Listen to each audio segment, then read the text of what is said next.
today we're going to talk about this fantastic mango and kokum body butter. It's the two main ingredients are mango and kokum, and the main reason for selecting these ingredients is that I stay in a very hot and humid climate where you kind of sweat a lot. So I wanted some butters which are light, nourishing, and not as heavy as shea butter. But I have worked with shea before, and it kind of was a little heavy on my skin, especially in this sweaty weather.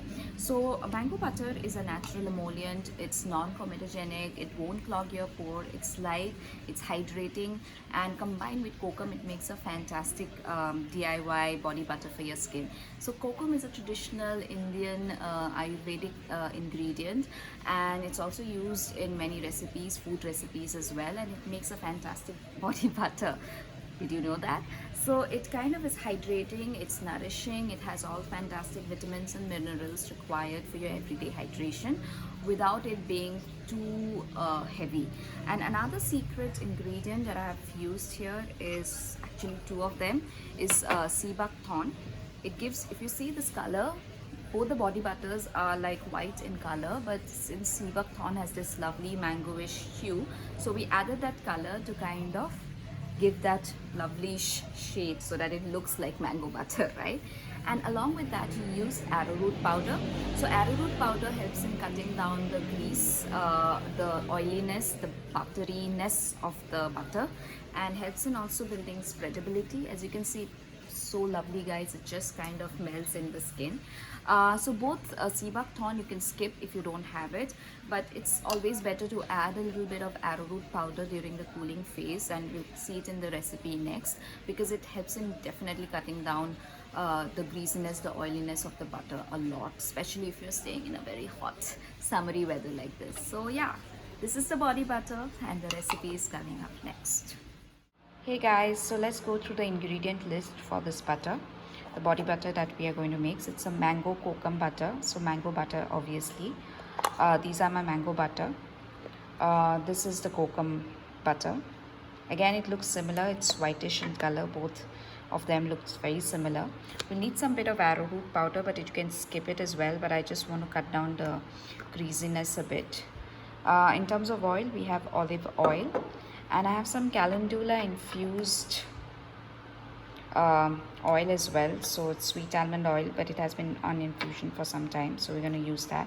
Essential oil, I'm going to use a little bit of tamanu oil and sea buckthorn.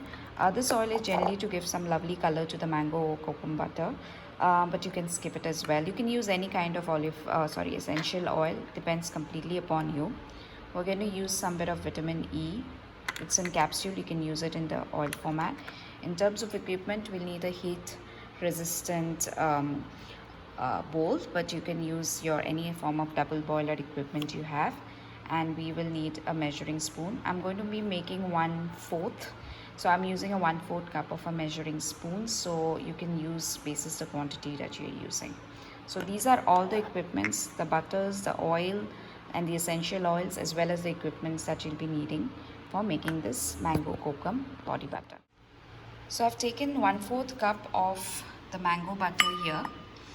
I've used this measuring spoon. So it's the equal measurement of the mango butter, the equal measurement of the kokum butter that I'm going to take now, and equal measurement of the olive oil and the infused calendula oil that I'm going to take, and put it all together in this mixing bowl. So this is the kokum butter that I have taken. The mango butter is already there. So I'm just going to mix the kokum butter. Next is the oil. So this is a mixture of both the olive oil and the calendula infused sweet almond oil. So I'm just going to add it here. Right, so this mixture is now ready. I'm going to put it in the double boiler here. So this is a makeshift double boiler. It's my pan with hot water. I'm just going to turn off the heat now because the water is all heated up. I'm just going to place it here softly, and it's the lovely butter and oil is going to infuse and melt together. As you can see, the butter has started to melt. It's actually nearly melted. I'm just stirring it a bit so that it kind of melts and blends. So once it's mixed, we'll add in the other ingredients as well. As you You can see my butter and all have all melted. So I'm just putting in around 10 drops of sea buckthorn. As you can see, the color is beautiful. I'm just going to show you the color. So as you can see, the color just gives it a very mango-ish kind of a hue.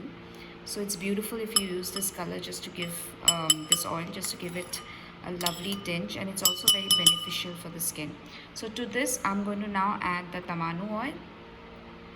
Right, I have my vitamin E capsules. I'm going to just cut it and add it, and I'm also going to add maybe around 1 teaspoon of this arrowroot powder. I've just put in all the ingredients, including the arrowroot powder. I'm just giving it a good mix so that it just kind of everything blends in together. If you stay somewhere outside, you can, in colder weather, then you can just keep it outside. It will just kind of solidify on its own. But since I stay in a humid weather, I'm just going to keep it in the freezer for maybe around 20-25 minutes. And when it solidifies, then we'll have to kind of whisk it. So my mango butter has been just taken out of the fridge. And I'm going to use an electric whip.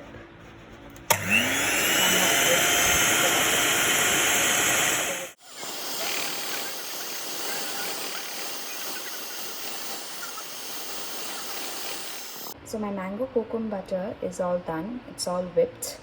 It's nice and fluffy, and I've just shifted it to a small mason jar.